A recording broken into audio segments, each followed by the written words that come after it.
We begin Book 7 of the Aeneid. As in all of the other books, there are quite a few new characters that are continually introduced, and this book is no exception.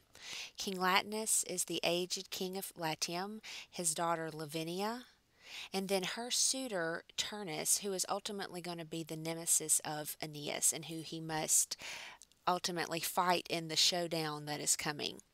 Alecto is one of the Furies that Juno goes to conjure from hell. Amata is Lavinia's mother, Latinus's wife. Tyrrus, one of Latinus's shepherds. And then Mezentius, who is a terrible Etruscan tyrant who is on the side of Turnus in aiding him in the fight against Aeneas. And then Camilla, a warrior maiden, who is interesting to note that not only because she is a fighter, and she is on Turnus's side, but she is also a female fighter, something that is in very high contrast to the typical fighters of that day.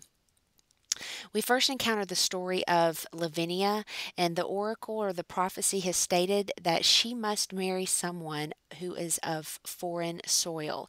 She is right now, as the book opens, betrothed to Turnus, and that is who her mother Amata wants her to marry. However, her father knows that this cannot be. One of the interesting things that occurs here is the Trojans' first meal in Latium. If you can remember back, Ciliano, who was the leader of the Harpies, had said that all of the Trojans would be cursed with famine and that they would be cursed to when they finally, if they did arrive in their final place, that they would be forced to eat their tables or their plates. Different versions have different sayings. However, we do find the Trojans here eating some of the wheaten cakes that they are using as plates. And so the curse does come to pass, but it's not necessarily in the way that Ciliano had mentioned. And then also, Aeneas is welcomed by King Latinus when he does reach Latium. So keep in mind that these people are Italians per se. And this is going to be that the people that Aeneas must conquer in order to lead these people. So there are Italians basically that are there, but he is going to have to come in and usurp that territory. However, Latium, the people of Latium and Latinus are going to welcome him. It's just certain ones, as in Turnus, who are going to give him a fight. When he does land, Juno is absolutely enraged. Keep in mind that she does not want Aeneas to come and settle this new land, because if he does, they will in turn come and defeat Carthage, which is her sacred city. So, in order to keep that from happening, she goes down and seeks the help of Alecto, one of the Furies. Alecto then turns and infects Amata with a the poison from a snake, basically, and this will keep her from uh, trying to allow Aeneas to continue to settle his new land. She is also going to poison Turnus, and then Ascanius is going to be caught in this as well. So all of these are basically victims of fate, almost in the same way that Dido and Helen were.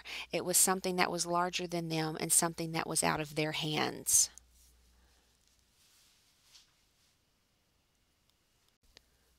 Virgil also mentions deep cataloging of war, which has been also acclaimed by some critics to be lesser than the work of Homer because he did not actually ever fight in his life and did not encounter that. So it's not the in-depth look at war that Homer gives. Again, Homer did not fight himself, but he was amidst the fighting and was not opposed to it in the way that Virgil was on behalf of Augustus. One of the other things that we also see here, as mentioned, is the in depth, extremely in depth cataloging, as well as the invocation to the muse. And that was something that was typical with many epic poems, but the cataloging was also included as a way to evoke nationalism and patriotism among the people who, in Homer's time, were listening to this, but as well in Virgil's time, were reading this. Virgil filled Book 7 with many details pointing to the impending war, and this is a huge showdown that is going to take place between Turnus and Aeneas.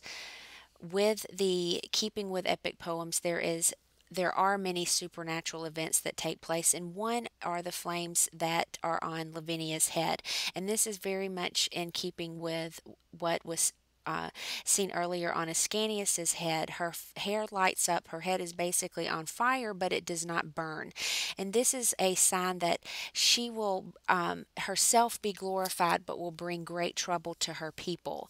So, like Ascanius, she will have great glory, but it will be at the cost of many people. The cluster of bees on Latinus's laurel is another simile that Virgil gives and that takes place, and it is in keeping with the comparing of the people of Carthage to bees. And this was a very industrious simile. Virgil describes the bees' warlike demeanor and their new habit of swarming when they are looking for a place to live. So it is basically showing how busy, how in depth, how industrious that these people were. And this is foreshadowing the upcoming intensity that is going to take place in the next few books. Latinus's gifts to the Trojans cast a very dark shadow on what is coming. They're to be welcomed with peace. There are so many dark days ahead.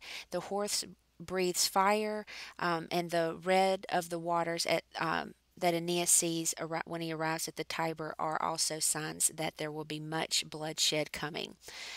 And as stated, is a glorification of the Italian heroes.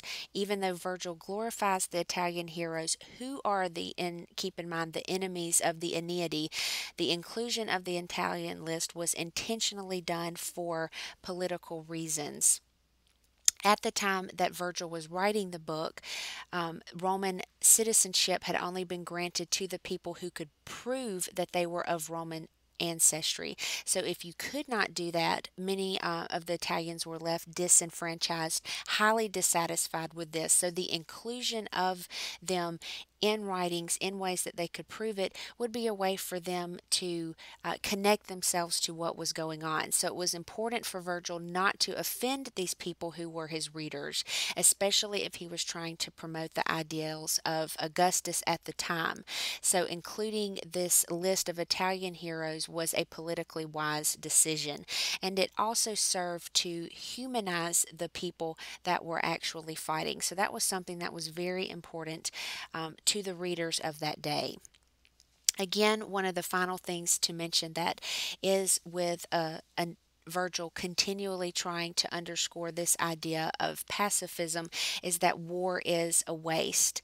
Latinus is too old to rule effectively, and Alecto is very skilled at, the book says, arming brothers for battle, making them feel as if they are one. So this further adds to the feeling that war is a waste. It is pointless. However, Aeneas will win, but his victory will hardly be what is considered a triumph.